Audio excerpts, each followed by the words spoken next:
indah sekali. Para ulama soleh, hafal Quran, menulis kitab hadis, dekat dengan Allah, saling menghormati satu sama lain. Walaupun beda pendapat, tapi masih bisa minum teh sama-sama, tersenyum sama-sama, dan ada dalam kebaikan. Antum bukan imam besar, jadi makmum juga jarang, hafal Quran juga tidak, hadis belum dituliskan, Masya Allah. Kenapa masalah ini jadi pada ribut? Yang kunut benar, yang tidak kunut benar, yang salah, yang tidak sholat subuh. Selesai.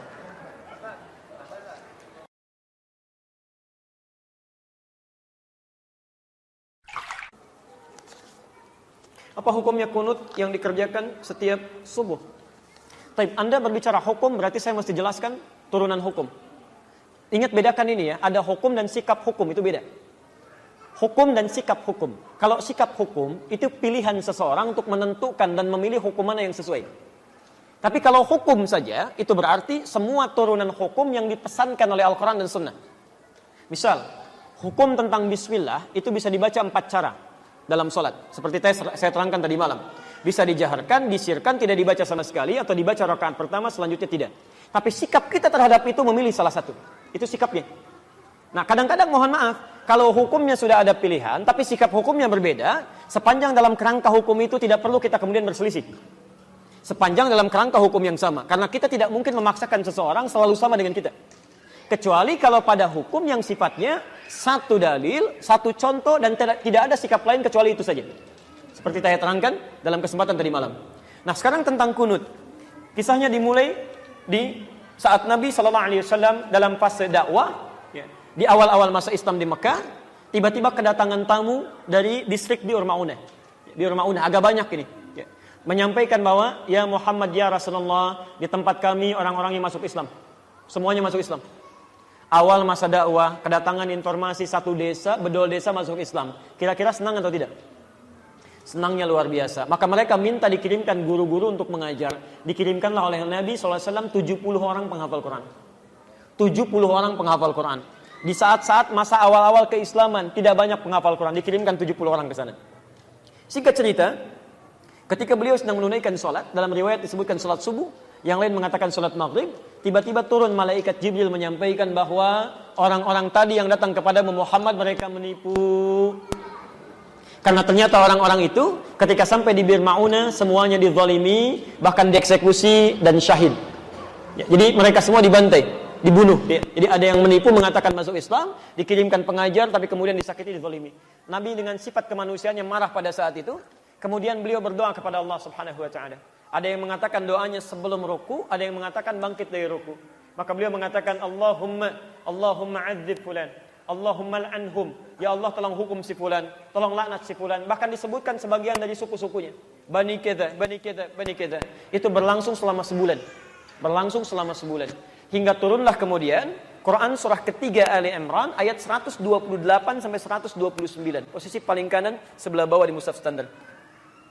Quran surah ketiga Ali Imran ayat 128 sampai 129. Ayat 128 ini poinnya. Laisa laka minal amri syai'un aw yatuba 'alaihim aw yu'adzibahum fa innahum zalimun. Ketika Nabi berdoa dengan kalimat hukum ya Allah, laknat si fulan ya Allah, tiba-tiba ayat yang turun itu begitu mengejutkan. Muhammad, kamu tidak punya hak untuk menghukum seseorang atau melaknat seseorang karena dia pernah berbuat salah. Hak Allah untuk menentukan siapa yang dilaknat atau untuk menghukum seseorang. Perhatikan, ini kalimatnya indah sekali. Indah sekali. Ini ingin memberikan keterangan kepada Nabi SAW bahwa tugas Nabi itu berdakwah dalam kebaikan. Sekalipun cuma berdoa, maka bila bisa berdoa yang baik-baik, maka hindarkan doa yang tidak baik. Ingin mengajarkan bahwa Muhammad, kamu masih berada di awal dakwah. Jangan cepat merasa panas, kemudian cepat menyinggung, minta dihukum dan sebagainya. Kalau nanti sikapnya seperti itu, nanti lama-kelamaan gak ada bedanya dengan umat terdahulu. Nabi Nuh ketika umatnya mulai menyimpang, minta kepada Allah, ya Allah, setelah berdakwah ya Allah, umat ini gak mau menerima ya Allah, maka turun azab Allah Subhanahu wa taala. Kamu untuk umat terakhir sampai dengan kiamat. Kalau sikap sekarang minta umatnya dihukum, maka bagaimana dengan sikap dan keadaan mereka nanti sampai kiamat? Jangan-jangan gak ada umat nanti sampai kiamat karena nabinya belum apa-apa sudah minta kemudian untuk menghukum. Maka turun ayat untuk meluruskan kepada Nabi supaya berdoa dalam kebaikan-kebaikan. Taib. Ini bukan Nabi salah, bukan nilai kemanusiaan yang menjadikan bahwa mereka penipu. Sedangkan ini masih ada di awal dakwah. Tapi Allah kemudian menanamkan kesabaran dalam diri Nabi. Yang paling indah, turunlah kemudian ayat ini. Setelah ayat ini turun, terjadi dua peristiwa. Satu, Nabi tidak membacakan lagi doa tadi. Ya Allah, tolong laknat si fulan, ya Allah hukum si fulan. Tapi kemudian merubah doanya menjadi doa yang baik. Dalam bahasa Arab, sesuatu yang baik yang dimohonkan kepada Allah Subhanahu wa taala, singkatnya disebut dengan kunut namanya. Kunut. Permohonan yang baik-baik sebagai ketaatan kepada Allah. Karena Allah perintahkan berdoa dengan yang baik, ya, maka sifatnya disebut dengan kunut. Baik, maka peristiwa yang pertama, fokus, Nabi tidak membacakan doa itu lagi, lalu mengajarkan kepada cucunya Al-Hasan, kepada sebagian sahabatnya, doa yang terbaik sebagai pengganti doa yang ini. Apa doanya? Allahumma hadini fiman hadait, wa'afini fiman afait, wa tawallani fiman tawallait, wa barik li fima atait, wa qini syarra ma qadait. Tidak pakai birahmatika ya. Tidak pakai birahmatika, tapi dalam hadisnya wa qini syarra ma qadait. Itu yang diajarkan oleh Nabi sallallahu alaihi wasallam. Maka kemudian ada yang meriwayatkan Nabi tidak pernah membacakan doa itu lagi, dicukupkan, ya, tapi kemudian sahabat mempraktikkan doa itu dalam salatnya. Ada yang menggunakan saat witir, ada yang menggunakan saat Ramadan, ya, di 10 malam terakhir, bahkan ada yang menggunakan dalam kesempatan salat subuhnya. Dan itu didiamkan oleh Nabi sallallahu alaihi wasallam. Bahkan ada sebagian mengatakan bahwa Nabi Muhammad sallallahu alaihi wasallam pernah menggunakan itu dalam salat subuh. Walaupun sebagian memandang riwayatnya lemah, ada yang mengatakan yang lain riwayatnya kuat. Dari sini, Bapak Ibu sekalian, karena Nabi sallallahu alaihi wasallam tidak mempraktikkan doa yang tidak baik tadi, kemudian mengajarkan doa yang baik ini, dan beliau mendiamkan sahabat yang mempraktikkan, tidak melarangnya, ya, maka disinilah kemudian para ulama melihat itu, lalu menyikapi dan mengambil kesimpulan dengan tiga kesimpulan. Karena Nabi tidak mengatakan langsung. Kalau Nabi mengatakan sudah nggak usah berdoa, selesai masalah. Kalau Nabi mengatakan berdoa ya, ini bagus, selesai masalah.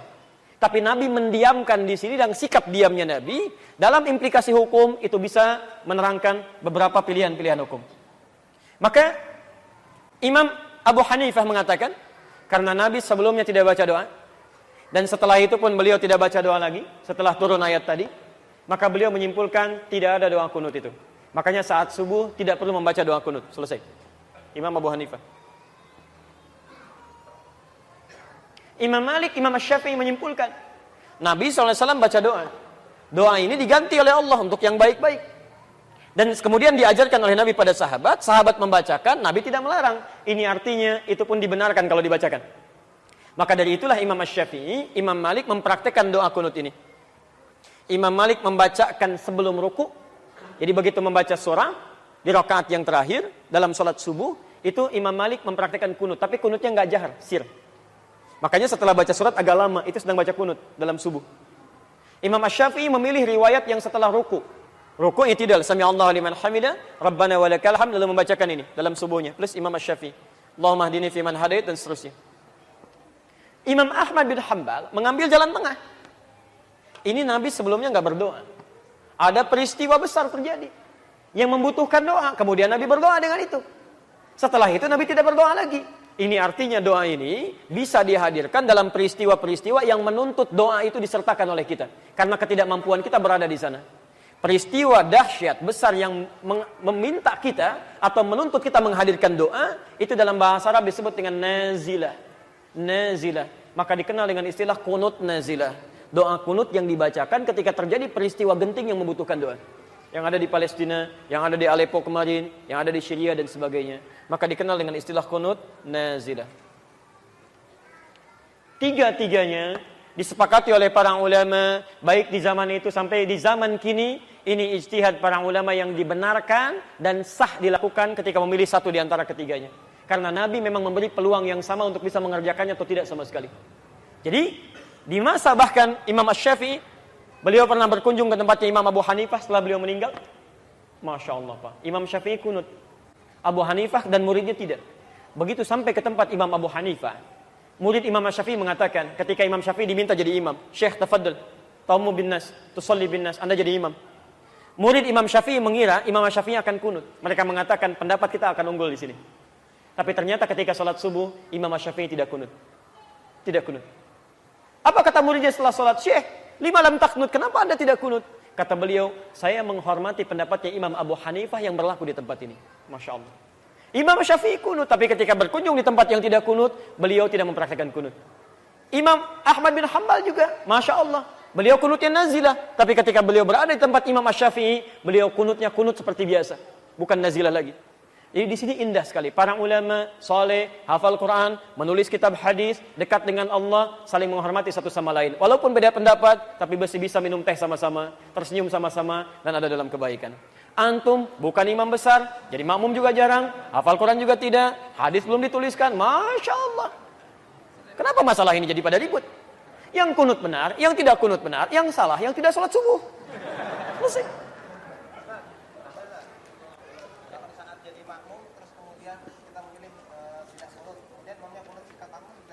Baik, ini pertanyaan selanjutnya, sama di sini ya dengan kertas. Baik. Nah, sekarang selesai sederhana. Jika imamnya kunut, antum ikut kunut. Mengaminkan, selesai. Ya, persoalan mengangkat tangan atau tidak itu persoalan lain. Tidak harus mengaminkan mengangkat tangan. Saya tadi subuh imamnya kunut. Saya mengaminkan tapi tidak harus mengangkat tangan. Kalau imam dia berdoa boleh mengangkat tangan. Ya, jadi begitu mengatakan Allahumma hadina fiman hadait, saya katakan amin. Karena makmum itu tugasnya mengikuti imam. Dan kalaupun imamnya enggak kunut, antum biasa kunut, antum enggak usah kunut. Apalagi imam salam, antum sujud sahwi, itu nggak usah. Awas jangan terlampau soleh di sini. Awas, karena tugas makmum itu mengikuti imam. Imam ruku, antum ruku. Imam sujud, antum sujud. Imam kunut, antum kunut. Imam nggak kunut, antum nggak usah kunut. Selesai ya? Gampang sebetulnya. Allahu Akbar. Yang salah, yang tidak, kita sepakat di situ. Baik. Saya dulu di Tripoli dapat kunjungan dari ketua PBNU dulu. Datang, ya. Mengatakan, Alhamdulillah katanya Ustaz, di Indonesia sekarang NU dan Muhammadiyah sudah kompak. Subuhnya nggak pakai kunut katanya. Masya Allah saya bilang, bisa begitu? Iya, karena nggak pada ke masjid semuanya, masing-masing.